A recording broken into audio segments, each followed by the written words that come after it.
He just stole a piece of bread and was sentenced to 19 years in prison.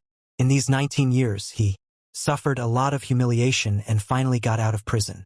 But the prison warden deliberately made it difficult for him to drag that 100-pound pole over. If he let someone else come, it would be an impossible task. But it just so happens that he was born with the power to lift the pole and throw it hard in front of the prison warden. Seeing that it was not difficult, the prison warden could only take out the release order. But what is unexpected is that this release order states that he is an extremely dangerous person. He needs to go to the police station regularly to report his actions.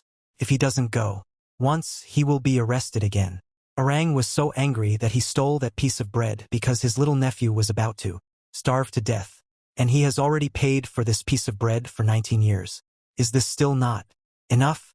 But in the eyes of the prison warden, doing evil once in a lifetime is a thief. He must defend the justice in his heart and protect those who follow the law. Without a choice, Orang had to leave here with a gun. But even if he escaped from prison, he only entered another cage. He wandered around looking for a job, but no one was willing to hire a dangerous person. The adults humiliated him, and even the children laughed at him. At night, the hotel owner didn't even want to let him sleep in the stable. He was afraid that he would dirty his own place. In the cold, he had to come to a cemetery with a snowstorm. He just found a corner to sleep. Suddenly, an old man appeared in front of him. It turned out that this was not a cemetery, but a church. The kind priest took him into the house and prepared food, clothes, and a warm bed for him. But Orang was already suffering. He didn't believe anyone would be so selfish. He even doubted if this old man had ulterior motives. At night, he stole all the silverware and left in a hurry. But before he could run far, he was caught by the local police. Orang knew that he would not be able to escape from prison. But he never thought that the priest told the police that he voluntarily gave the silverware to a rang. He also took a pair of the most expensive candlesticks. He said that Orang was in a hurry and forgot to take these too.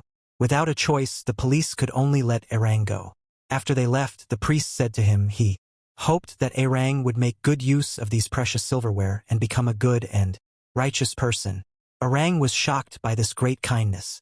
It turned out that this world was not completely rotten. He didn't believe that he would turn into a thief. After the execution, he ran away like a stray dog. Did he really fall into the abyss and go home late?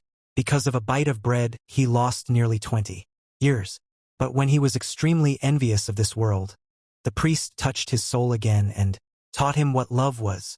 In gratitude and self-blame, he tore back the release order that symbolized his identity as a thief. He wanted to completely let go of the past and start a new life. 8 years later, Orang had already changed his name to Magalan. With the silverware of that year, he became a member of the upper-class society. He not only opened a textile factory with hundreds of female workers, but also elected a mayor in this small town. On this day, the female workers were bullying a female worker named Fong Ting. Orang just wanted to mediate. He looked up and saw the police chief who had just been transferred. Coincidentally, this person was the former prison chief, Sha Wei. Orang was so afraid that he told the police to mediate between the female workers. He came to Sha Wei with courage. After more than 10 years, Sha Wei did not recognize that the boss in front of him was actually his fugitive. But for some reason, he also felt a little familiar. At this time, there was a scream outside. When the two went downstairs, a carriage fell over. There was also an old man under it. Orang took action again and lifted the carriage directly. When he saw this scene, Sha Wei was shocked. He had only seen one person with such power. He was suspicious for a moment, because the fugitive had not been caught until now. And this mayor is very likely him. That night, Sha Wei was patrolling. Suddenly, he saw a man and a woman tearing up on the street. He went up to ask, but the nobleman told him first. He said the woman suddenly attacked him. Looking at the wound on his face, Sha Wei thought the evidence was solid. When he was about to arrest the woman, Orang happened to pass by. He recognized at a glance that the woman was Fong Ting, his former employee. He went up to ask why he had fallen to death. Fong Ting looked at him with resentment and said, "All this is thanks to you." It turned out that when all the female workers bullied Han that day, Orang stood by and watched. He was driven out of the factory by the boss. But at this time his daughter was seriously ill and in need of life-saving money, so under the temptation of the boss, Arang finally became a prostitute, and the nobleman who was caught by Arang was actually forcing him to receive guests. Fong Ting caught him out of anger. After hearing Fong Ting's words, Arang, who looked weak in front of him, blamed himself. He immediately called Fong Ting and sent her to the hospital, and he promised to save his daughter's life. The next day, Sha Wei received a reply from the Paris police station. The letter told him that the fugitive Arang had been arrested. After the court trial, he would be shot. Sha Wei felt ashamed and apologized to Arang, because he felt that he had defiled the reputation of a righteous man. Arang told him not to mind it.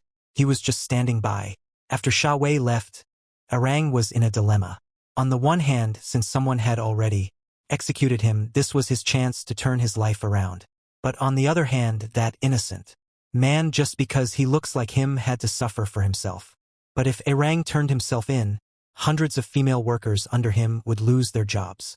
I'm afraid the end would be the same as Fong Ting.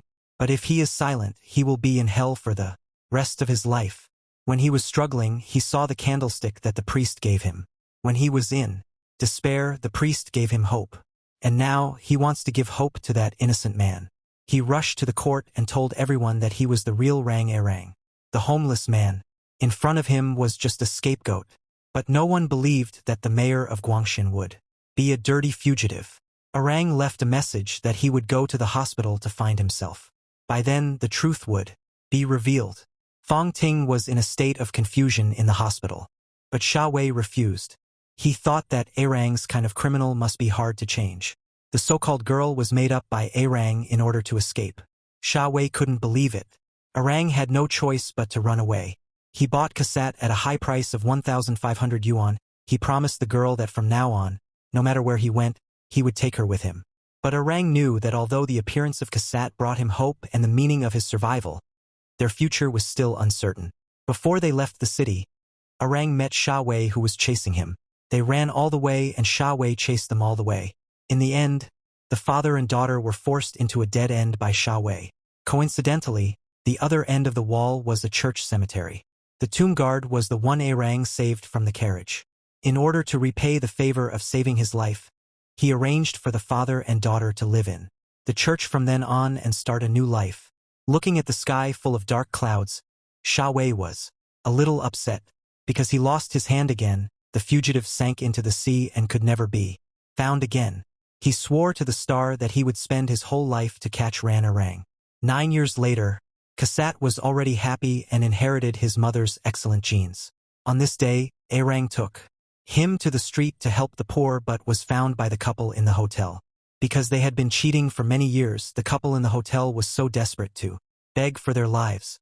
The landlady recognized Arang at a glance. They were arguing and asked Arang to pay more ransom to them. In the quarrel, the police chief Sha Wei appeared again. He was about to curse but found that 2 people were missing. Turned out that Arang saw Sha Wei in the crowd and ran away, with Cassat in a hurry. Cassat was very dissatisfied after returning home. He didn't understand why his father always ran away with him. After wandering for so many years, he really wanted to have a safe home. He went out for a walk and met the revolutionary youth Melisse. They met in broad daylight. Melisse fell in love with Cassat at first sight. Cassat also fell in love with the revolutionary youth. This encounter gave the two a chance to make up, but Arang felt that Sha Wei had found himself. He was going to run away with his daughter overnight. He had no choice but to leave a letter to Cassat and ask Ipani to give it to Melisse. But Ipani also fell in love with Melisse and secretly hid the letter. Not long after, the Republican Party belonging to Melisse revolted. But these students were no match for the government army. After a few hours of fighting, they were trapped in a dead end. In the chaos, Ipani was killed before he died. He returned the letter to Melisse. When he saw the letter, he understood Cassat's feelings. He turned his revolutionary beliefs and his love for Cassat into words and sent them to Cassat's house. When he saw the letter, Arang was overwhelmed. He knew that he would lose his pearl on his palm. But on the other hand, he couldn't bear to see his daughter sad. So that night, he changed into a government uniform and sneaked around the defense line and came to Cassat's house. At this moment, the government army attacked. Arang acted quickly. and killed the enemy with one shot. In the crowd, he also found an acquaintance. Cassette was caught by Cassette for spying. Aran. Asked him to deal with Cassette. The students agreed. He took Cassette to the back alley and cut off his rope with a knife. Cassette. Moquet d'Aran. You are a thief all your life. You just want to buy yourself with my life. But Aran told him that there was no condition, it was neither a deal nor a love affair. He understood that Cassette was just doing his duty. He had never complained to Cassette. Cassette insisted on punishing evil with a heavy sentence. Aran believed that goodwill could solve all evil. After dawn, the government army started to attack.